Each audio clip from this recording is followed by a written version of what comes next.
नमस्कार दोस्तों। जैसा कि आप सभी लोगों को पता चल गया होगा कि महाराष्ट्र में सरकार गठन की सारी तैयारियां बहुत तेजी से जोरों शोरों से चल रही हैं। जो बाधाएं थीं महायुति में खुद के साथी दलों के साथ, वो भी तेजी से त्वरित तरीके से निपट रही हैं। एकनाथ शिंदे जी कुछ ऐसा लगा कुछ नाराज हैं।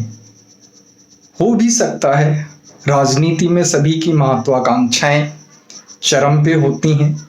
जरा सी सफलता मिलने पे महत्वाकांक्षाएं आसमान चूमने लगती हैं। शिंदे जी के साथ भी यही हुआ। ये कुछ ऐसा नहीं है जो कुछ अलग है, हटके है, होता है। कम लोग होते हैं जो अपने आप को बहुत ज्यादा फोकस्ड, केंद्रित और सच के करीब रख पाते हैं। थोड़ा बहुत जो है उत्साह में ऊंची उड़ान भरने की सोचना, कल्पना करना, सपना देखना स्वाभाविक है, होता है। लेकिन अब सरकार बनने जा रही है। 5 तारीख को शपथ ग्रहण है। प्रधानमंत्री मोदी जी भी आ रहे हैं। कई एनडीए शासित राज्यों के मुख्यमंत्री भी आएंगे और बहुत ही वृहद स्तर पे शपथ ग्रहण का समारोह होगा। और संभवतः 99% आशा यही है कि देवेंद्र फडणवीस जी, जो सर्वाधिक इस पद के लिए योग्य हैं हर तरह से, चाहे वो कार्यकुशलता हो, चाहे उनकी कुशल रणनीति हो, चाहे कुशल प्रशासक हो, चाहे देश और महाराष्ट्र के प्रति समर्पित हो, चाहे हिंदुत्व और अपनी पार्टी के प्रति समर्पित हो, आरएसएस के अनुशासित सिपाही हों, हर दृष्टि से। और पिछली बार तो उन्होंने जिस तरीके का उन्होंने एक उदाहरण पेश किया, मुख्यमंत्री 5 साल सफल मुख्यमंत्री रहते हुए उप मुख्यमंत्री पद अपने बड़ों के कहने पे, पार्टी के बड़ों के कहने पे स्वीकार किया। तो जिस कसौटी पे कसा जाए, जिस भी कसौटी पे कसा जाए, देवेंद्र फडणवीस जी सबसे नंबर 1 इस पद के हकदार हैं। पहली बात तो ये हो गई। अब आती है दूसरी बात कि बहुत सी बातें चली, मीडिया में चली। अब मीडिया वालों को तो ये पता है कि हमें खबर क्या फैलानी है। खबर भ्रम भी हो सकती है, खबर एक सोच भी हो सकती है जो इंसानों के मन में, पार्टियों के मन में, दलों के मन में डाली जाए, नेताओं के मन में डाली जाए। उन्होंने कई मुद्दे उठाए। जैसे एक हुआ मराठी मानुस का मुद्दा कि कोई मराठा बनना चाहिए, बिल्कुल बनना चाहिए। बड़ी ठोस वजह है। महाराष्ट्र है तो मराठी का हक बनता है, तो मराठी का हक बनता है। अब देवेंद्र फडणवीस की बात हम करते हैं। देवेंद्र फडणवीस महाराष्ट्र के हैं, तो महाराष्ट्र में रहने वाला हर व्यक्ति मराठी है, भारत में रहने वाला हर व्यक्ति भारतीय है। ये सिद्धि इस तरीके से हो जाती है कि 2014 के चुनाव में फडणवीस जी जब सीएम बने तो उनकी सीट्स थी 122, 122 सीट्स का क्या मतलब होता है? मराठे और गैर मराठे सभी की स्वीकार्यता थी।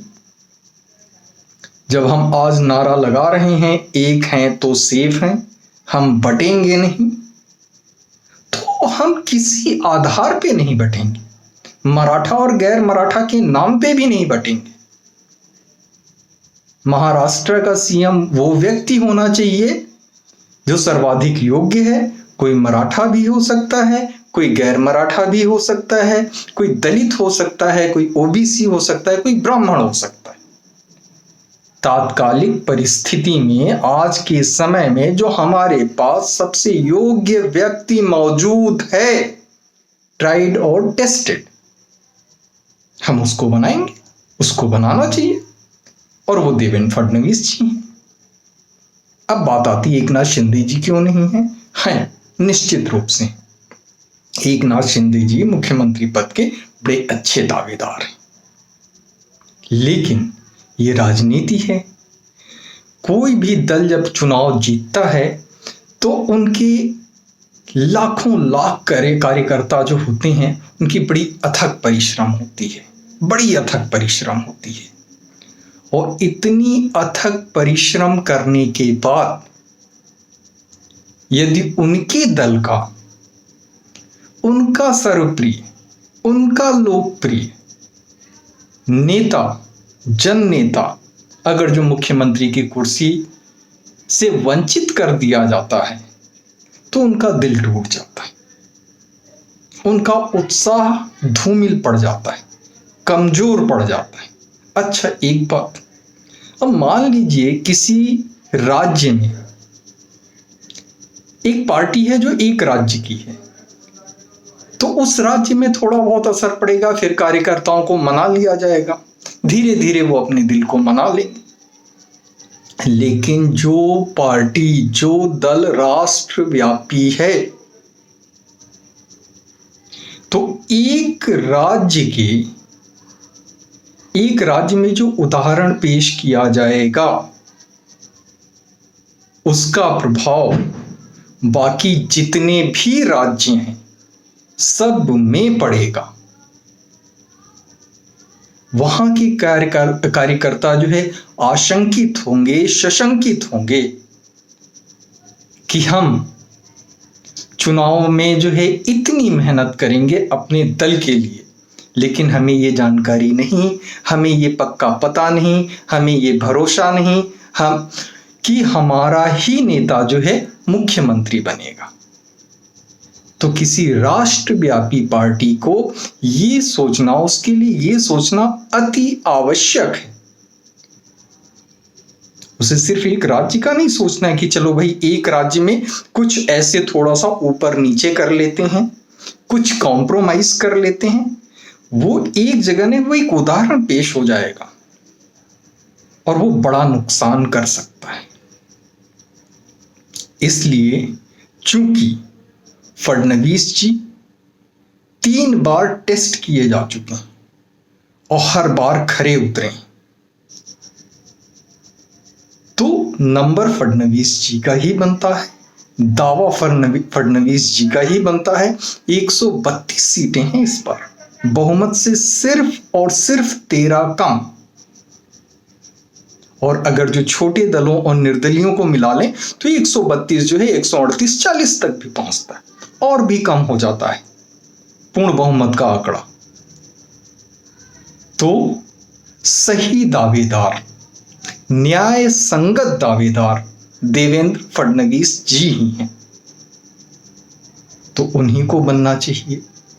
अब दूसरी बात आती है, जितने भी साथी दल हैं सबको संतुष्ट करना भी अति आवश्यक है, और जो साथी दल हैं उनको यथार्थ सामने रख के सोचना चाहिए। यथार्थ को सामने रख के सोचें कि किस पार्टी का, किस नेता का सबसे ज्यादा हक बनता है, सही हक बनता है, उसको वो हक मिले, और उनका जो सही हक बनता है वो हक उन्हें भी मिले जो साथी दल हैं। तो इस तरीके से जो है को सभी में संतुष्टि, हालांकि ये तो बड़ा कठिन काम है कि सभी को संतुष्ट कर सकते हैं, लेकिन पूर्णतया संतुष्ट सभी को कर दें इस धरती पे, ये बहुत ही कठिन कार्य है। ठीक है, 5 दिसंबर को शपथ ग्रहण समारोह होगा। बहुत अधिक उम्मीद है कि देवेंद्र फडणवीस जी को ही पार्टी जो है मुख्यमंत्री का पद देगी, जैसा कि देवेंद्र फडणवीस जी चाहते हैं कि गृह मंत्री का पद भी उन्हीं को मिले। तो शायद उनकी ये सोच जरूर कुछ मजबूत धरातल पे टिकी होगी, क्योंकि वो ऐसे नेता नहीं हैं जो हवाई बातें करें, बेवजह की बातें करें, जबरदस्ती का अड़ंगा लगाएं। वो समाधान खोजने के हिमायती हैं, वो अड़ंगा लगाने के हिमायती तो हैं नहीं। तो ये बात है, तो उसमें जरूर कुछ ठोस आधार होगा, तो उनकी बात को जरूर सुना जाना चाहिए। और बाकी जितने दल हैं उनको भी उनका उचित हक, ससम्मान उन्हें दिया जाना चाहिए।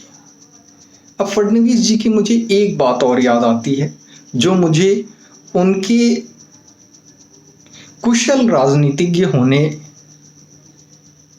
का प्रमाण लगती है।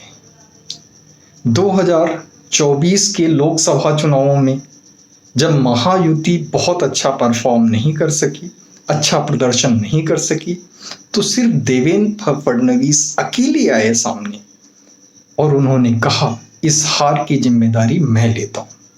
इतना बड़ा दिल होना, और ये कहीं ये भी दिखाता है कि अंदर से वो इतने ज्यादा, उनका जो आत्मविश्वास है इतना प्रबल है कि उन्हें लगा कि उनकी रणनीति में कहीं चूक हो गई, उनकी समझ में कहीं चूक हो गई, और उनका आत्मविश्वास ही उन्हें ये दिखा रहा था कि वो जो कहीं कमी रह गई है उसको वो खुद दूर करने में सक्षम है।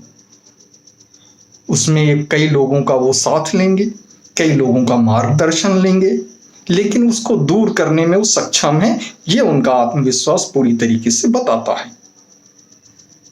तो हम इंतजार में हैं, देश इंतजार में है, महाराष्ट्र इंतजार में है कि महाराष्ट्र का मुख्यमंत्री शीघ्र अतिशीघ्र शपथ ले। और इसके बाद मुझे एक चीज तो और नजर आती, भाई अटल जी आडवाणी जी की जोड़ी रही, फिर मोदी जी और शाह जी की जोड़ी रही। अब अगली जोड़ी जो मुझे बनती हुई दिखती है वो योगी जी और फडणवीस जी की बनती है। मोदी जी और शाह जी के बाद जो अगली पीढ़ी के नेता हैं भाजपा से, वो योगी जी और शाह जी हैं। आगे भारत और विश्व इस जोड़ी का नाम लेगा, योगी और शाह का।